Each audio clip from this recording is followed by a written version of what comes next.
You know, the book of Revelation is just filled with this vivid and, let's be honest, often terrifying imagery. But what if one of its most dramatic judgments, the one about water turning to blood, isn't literal at all? What if it's about something else entirely?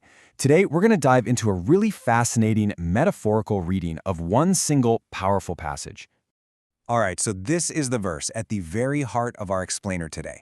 The third angel poured out his bowl on the rivers and springs of water, and they became blood. I mean, it's stark, it's graphic, it sounds like a world-ending event. But the real question is, what kind of event is it actually describing?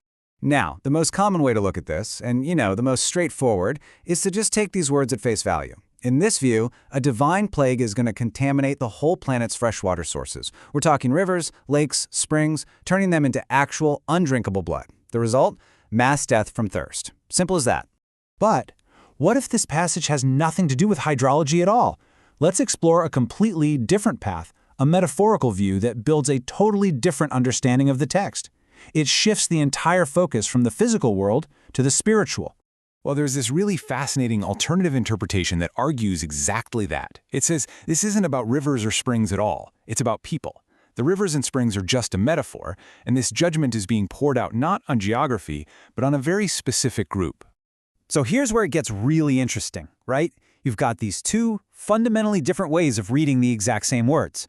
On one side, it's a massive physical catastrophe, but on the other, it's a targeted spiritual reckoning. So, how in the world do you get from one to the other? Okay, so how do we make that leap? How do you get from literal water to a group of people? Well, to understand this interpretation, we have to unlock the metaphors, and it all hinges on redefining two key things from the passage: the whole concept of murder and the real meaning of rivers. So first up, what does blood even represent here?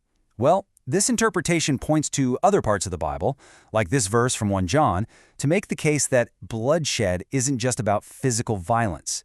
In a spiritual sense, hatred itself is seen as murder. It's an act of violence against someone's soul. And, well, once you make that shift, it naturally leads to a huge question. If the judgment is for shedding blood, and if bloodshed can actually mean hatred, then who exactly are these spiritual murderers that Revelation is talking about? And that brings us to the second piece of the code. In this interpretation, rivers and springs aren't literal bodies of water either. The argument draws on other biblical passages where flowing water is used as a metaphor for the Word of God, for the teaching that flows from prophets and preachers, just like water flows from a spring. Okay, so we've got our two keys. Bloodshed can mean hatred, and rivers can mean teachers. So how do they come together? Well, when you combine them, they seem to identify a very specific group as the target of this divine judgment: false prophets. See, according to this interpretation, the Bible shows this long, consistent history of a very specific conflict. The number one enemy of a true prophet has pretty much never been a king or the general public.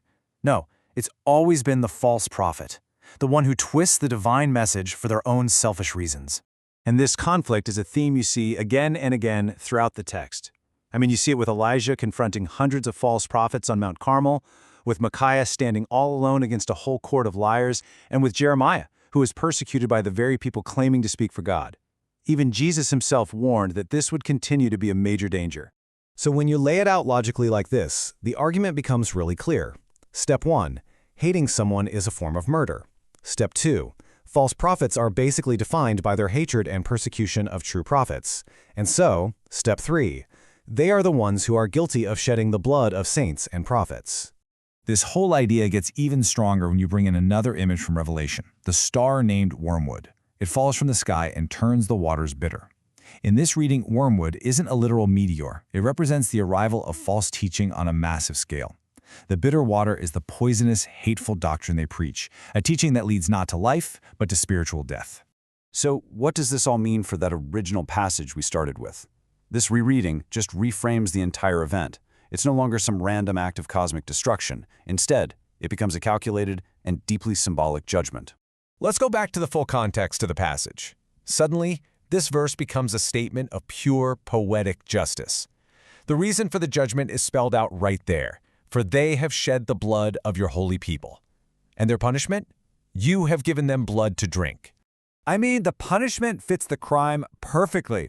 The rivers, those false prophets, who poured out bitter, poisonous teachings that murdered the spirits of other people, are now forced to consume the very essence of their own sin, blood. It's a judgment of perfect, almost horrifying reciprocity. So to just kind of sum up this whole interpretation, the third bowl of wrath isn't about literal water. It's a judgment aimed squarely at false teachers.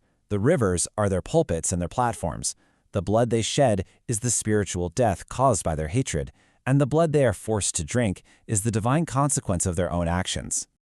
Ultimately, this reading transforms a passage about some ancient apocalypse into a powerful commentary on truth, falsehood, and accountability, one that you could apply to any era. And it leaves us with a final, much broader question. When we choose to see the metaphor in a text, how does that change not just what it meant back then, but what it could possibly mean for us right here, right now?